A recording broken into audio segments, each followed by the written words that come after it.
Bismillahirrahmanirrahim. Assalamualaikum warahmatullahi wabarakatuh. Semangat pagi untuk kita semuanya. Tidak henti-hentinya kita bersyukur atas rahmat Tuhan Yang Maha Esa, sehingga kita tetap dalam keadaan sehat walafiat dimanapun berada. Nah, teman-teman jangan lupa untuk selalu menjaga kesehatan dengan memperhatikan protokol kesehatan yang telah dianjurkan oleh pemerintah. Kemudian pada video yang sebelumnya kita telah sedikit mengulang mengenai negara hukum, kemudian juga pengertian Han, kemudian fungsi Han, kemudian juga pembagian dari hukum administrasi negara ini. Untuk video kali ini kita akan coba bahas mengenai hubungan Han dengan hukum lainnya, kemudian juga membahas sumber-sumber Han. Nah, sebelum memulai video pembelajaran ini ada sedikit intermezzo untuk teman-teman, silakan dicek.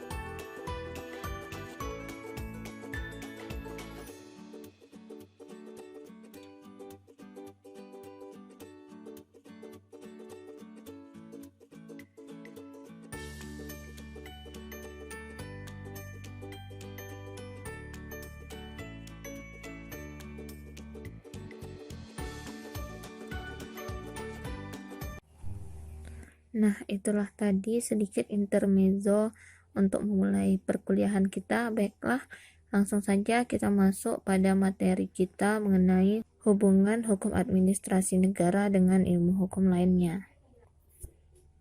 Nah, di kalangan para sarjana atau pakar mengenai hukum administrasi negara dan hukum tata negara, telah terdapat kesamaan bahwa mereka memandang antara hukum tata negara dengan hukum administrasi negara itu memiliki keterkaitan yang sangat erat.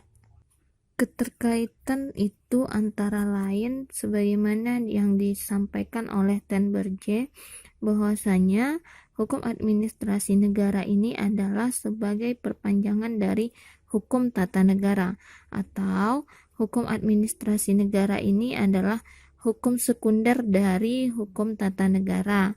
Jadi menurut Ten Berge ini bahwasanya hukum administrasi negara ini adalah bagian dari hukum tata negara, perpanjangan dari hukum tata negara. Kemudian menurut Van Vollenhoven, beliau mengatakan badan pemerintah tanpa aturan hukum negara akan lumpuh, oleh karena badan ini tidak mempunyai wewenang apapun atau wewenangnya tidak berketentuan, dan badan pemerintah tanpa hukum administrasi negara akan bebas sepenuhnya, oleh karena badan ini dapat menjalankan wewenangnya menurut kehendaknya sendiri. Jadi, kalau menurut Van Vollenhoven ini, hukum administrasi negara ini adalah berfungsi untuk mengontrol wewenang dari tindakan pemerintah agar pemerintah tidak menjalankan kekuasaannya dengan sewenang-wenang. Kemudian apabila kita lihat hubungan hukum administrasi negara dengan hukum perdata, menurut Paul Scholten bahwasanya hukum administrasi negara ini adalah hukum khusus mengenai tentang organisasi negara, sementara hukum perdata ini adalah hukum umum, di mana pandangan ini mempunyai azas, yaitu azas lex specialis derogat lex generalis, di mana bahwasanya hukum khusus mengenyampingkan hukum umum, yaitu bahwa apabila suatu peristiwa hukum diatur baik oleh hukum administrasi negara maupun hukum perdata, maka peristiwa itu diselesaikan berdasarkan hukum administrasi negara sebagai hukum khusus, bukan diselesaikan berdasarkan hukum perdata sebagai hukum umumnya. Salah satu contoh yang dapat saya berikan, misalnya apabila terjadi sengketa, misalnya sengketa tanah antara orang atau badan hukum perdata dengan lembaga negara, misalnya dengan kantor, dinas, apapun itu lembaga negara. Ini kan merupakan masalahnya masalah hukum perdata. Namun karena hubungannya, sengketanya terjadi antara orang atau badan hukum dengan lembaga negara atau badan negara atau pejabat negara, ini maka diselesaikan secara hukum administrasi negara, diselesaikan di peradilan tata usaha negara, bukan pada peradilan umum. Nah, inilah hubungan hukum administrasi negara dengan hukum perdata. Kemudian kita lihat pula hubungan hukum administrasi negara dengan hukum internasional. Kita lihat bahwasanya pengertian hukum internasional menurut Profesor Cranenburg, hukum internasional adalah hukum yang diadakan untuk mengatur antar negara-negara yang berdaulat dan merdeka. Salah satu sumber hukum internasional adalah traktat, kemudian konvensi, kemudian juga agreement. Nah, traktat, konvensi, dan agreement harus dengan persetujuan DPR. Ini artinya harus diratifikasi terlebih dahulu dengan persetujuan DPR agar dibentuk menjadi undang-undang yang berlaku pada negara, ya kalau di Indonesia pada negara Indonesia gitu ya. Kemudian HAN ini adalah instrumental dari hukum internasional. Jadi di sini fungsi HAN dalam hubungannya dengan hukum internasional adalah melaksanakan keputusan-keputusan yang ada dalam hukum internasional. Maka HAN ini sebagai hukum pelaksana dari hukum internasional. Oke, baiklah, kita masuk kepada materi sumber hukum administrasi negara. Nah, sumber hukum secara sederhana ini maksudnya ialah asal mula atau tempat di mana hukum itu berasal. Kemudian ada dua sumber hukum dalam hukum administrasi negara, yaitu yang pertama sumber hukum material dan juga yang kedua sumber hukum formil. Sumber hukum material ini adalah faktor-faktor masyarakat yang dapat dengan mudah mempengaruhi pembentukan hukum atau faktor-faktor yang ikut mempengaruhi isi atau materi dari aturan-aturan hukum.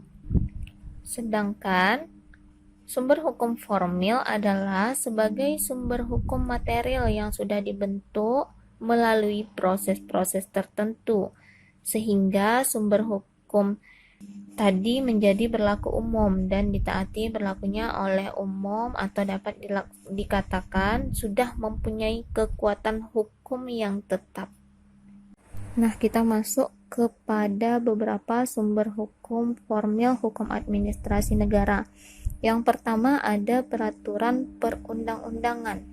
Sebagaimana kita ketahui bahwasanya peraturan perundang-undangan tercipta dalam konteks hukum positif tertulis yang dibuat, ditetapkan atau dibentuk oleh pejabat yang berwenang, yang berisi tingkah laku yang berlaku dan mengikat secara umum.